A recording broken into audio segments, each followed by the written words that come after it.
নমস্কার বন্ধুরা, আমার চ্যানেলে আপনাদের সকলকে স্বাগত।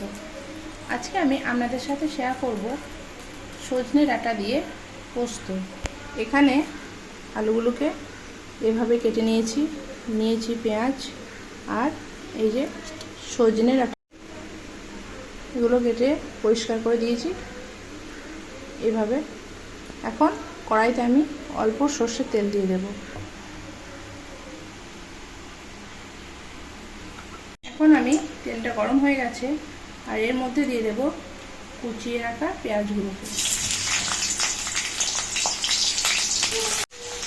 পেঁয়াজগুলো ভাজা হয়ে গেলে এর মধ্যে ডাঁটাগুলো আমি দিয়ে দেব।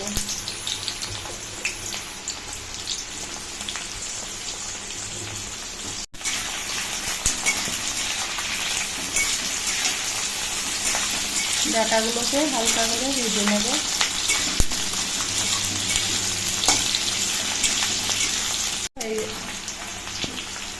এর মধ্যে আমি আলুগুলোকে দিয়ে দেব। আগে থেকে কেটে পরিষ্কার করে রেখে দিয়েছিলাম আলুগুলো। বেশ কিছুক্ষণ সময় নিয়ে আলুগুলো হালকা করে ভেজে নেব। এর মধ্যে দিয়ে দেব একটু কাশ্মীরি লঙ্কা কালারের জন্য।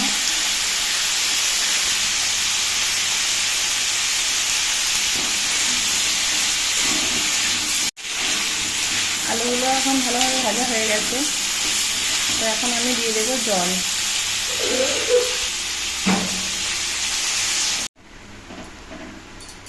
এরপর দিয়ে দেব স্বাদ মতো লবণ।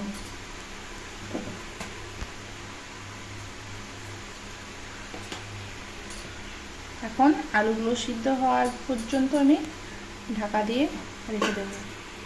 এখানে আমি পোস্ত আর কাঁচা লঙ্কা বেটে রেখে দিয়েছি, তো যখন আলুগুলো সিদ্ধ হয়ে যাবে তখন এটা আমি দিয়ে দেব।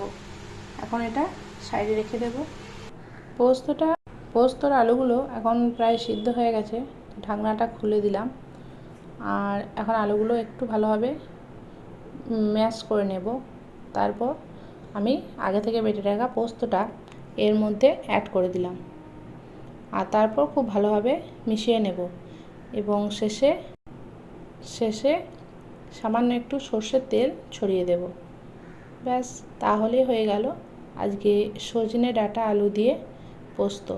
তো কেমন হয়েছে অবশ্যই কমেন্ট করে জানাবেন, আর ভালো লাগলে আমার চ্যানেলটিকে সাবস্ক্রাইব করে দেবেন, করে দেখতে পারেন। এভাবে আপনারা একবার ট্রাই করুন, আর কে কে খেয়েছো কমেন্ট করে জানাতে ভুলবেন না।